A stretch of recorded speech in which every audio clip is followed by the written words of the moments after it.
বিসমিল্লাহির রহমানির রহিম। পরম করুণাময় অসীম দয়ালু আল্লাহর নামে শুরু করছি। সর্বপ্রথম মহান আল্লাহর দরবারে শুকরিয়া আদায় করিতেছি যে মহান আল্লাহ আমাদের আশরাফুল মখলুকাত মানুষ বানিয়ে এই দুনিয়ায় পাঠিয়েছেন।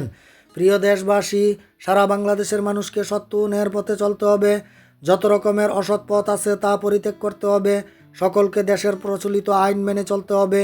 দেশের অভ্যন্তরে কোনো রকম বিশৃঙ্খলা সৃষ্টি করা যাবে না। কোনো প্রকার মারামারি, কাটাকাটি, ঝগড়া ফাসাদ এবং মানুষ হত্যা করা যাবে না। দেশটাকে নতুন করে ঢেলে সাজাতে হবে। ঢাকা শহরকে জঞ্জাটমুক্ত করতে হবে। ঢাকা শহরের জনসংখ্যা মাত্রাতিরিক্ত হয়ে গেছে।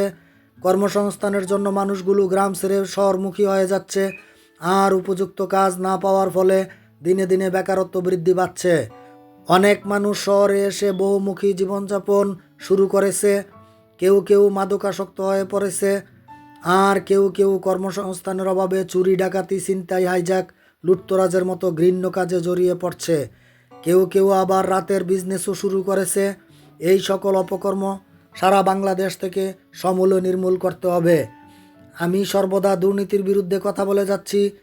দুর্নীতি রোধ করার জন্য কি কি পদক্ষেপ নিতে হবে সেই ব্যাপারেও পরামর্শ দিয়ে যাচ্ছি। মানুষকে অধিক পরিমাণে কর্মসংস্থানের সুযোগ করে দিতে হবে।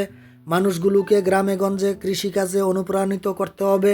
অধিক পরিমাণে খাল বিল খনন করে মাছের চাষ করতে হবে।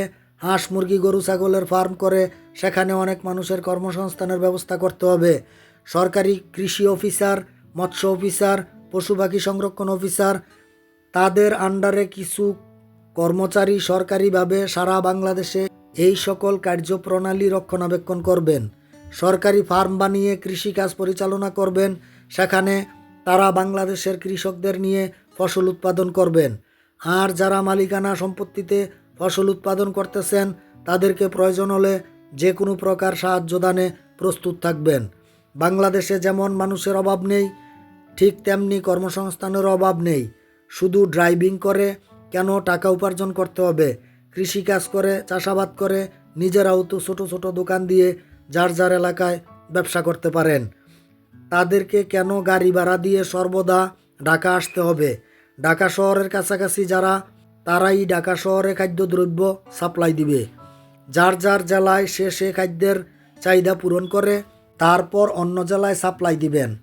ঠিক তেমনিভাবে আপনারা ফসল উৎপাদন করে, শাক সবজি এবং মাছের চাষ করে আগে দেশের চাহিদা পূরণ করবেন, তারপর বিদেশে রপ্তানি করবেন। আমি তো দেখছি বাংলাদেশের চাইতে বেশি শাকসবজি এবং মাছ বিদেশে পাওয়া যায়। এমনকি কাপড় চোপড়, কসমেটিক্স, তেল পর্যন্ত বিদেশে রপ্তানি করে দেয়। এই সকল কর্মকাণ্ড তো কিছুই না, বরং এক শ্রেণীর মানুষ দেশের টাকা লুটপাট করে হাজার হাজার কোটি টাকা বিদেশে পাচার করে দেয়। এমনকি বিদেশে এই টাকা দিয়ে বিলাসবহুল বাড়ি, গাড়ি, ফ্ল্যাট, মার্কেট, খালি জমি কিনে বিলাসবহুল জীবনযাপন করছে। এই সমস্ত অপকর্ম চিরদিনের জন্য বন্ধ করতে হবে। আমার মতো অতি নগণ্য ক্ষুদ্র মানুষটার কথাগুলোকে অবহেলায় উড়িয়ে দিবেন না। আমি লন্ডন থেকে আমার সমস্ত ভিডিওগুলোতে দেশের উন্নয়ন করার জন্য যা বলেছি তা ধীরে ধীরে বাস্তবায়ন করে দেশ এবং জাতির কিছুটা হলেও উপকার করার চেষ্টা করবেন।